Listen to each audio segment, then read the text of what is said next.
পুনে জমি কেলেঙ্কারি নিয়ে তোলপাড় হয়েছে মহারাষ্ট্র।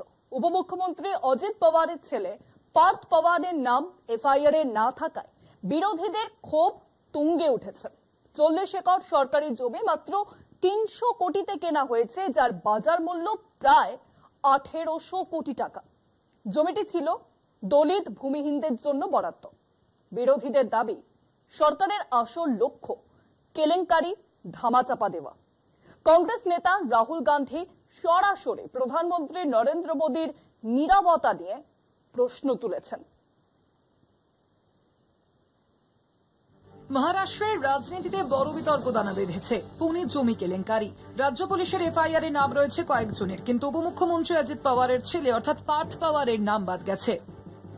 পার্থ পাওয়ার আমাদেয়া কোম্পানির 99% মালিক, যে সংস্থা প্রায় 1800 কোটি টাকার 40 একর জমি মাত্র 300 কোটি টাকায় কিনেছিল। মাহারওয়াতন নামে পরিচিত এই জমি মূলত দলিত ভূমিহীন কৃষকদের জন্য বরাদ্দ ছিল। রাজস্ব দপ্তরের নির্দেশে পুলিশ এফআইআর দায়ের করে, কিন্তু পার্থ পাওয়ারের নাম তাতে নেই। বিপরীতে মাত্র 1% অংশীদার দিগ্বিজয় সিং পাতিলের নাম আছে।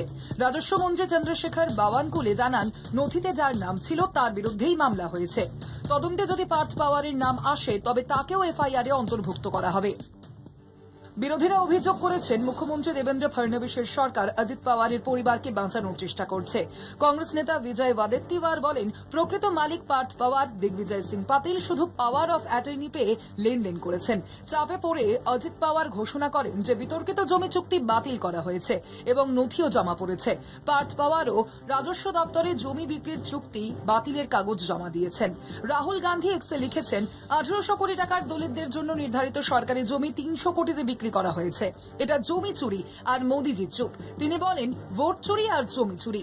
এই সরকার শুধু লুটেরাদের রক্ষা করছে। সব মিলিয়ে কোটি কোটি টাকার জমি কেলেঙ্কারিতে উপমুখ্যমন্ত্রীর ছেলের নাম জড়ানোয় স্থানীয় নির্বাচনের আগে চাপে পড়েছে বিজেপি সরকার। কলকাতা টিভি।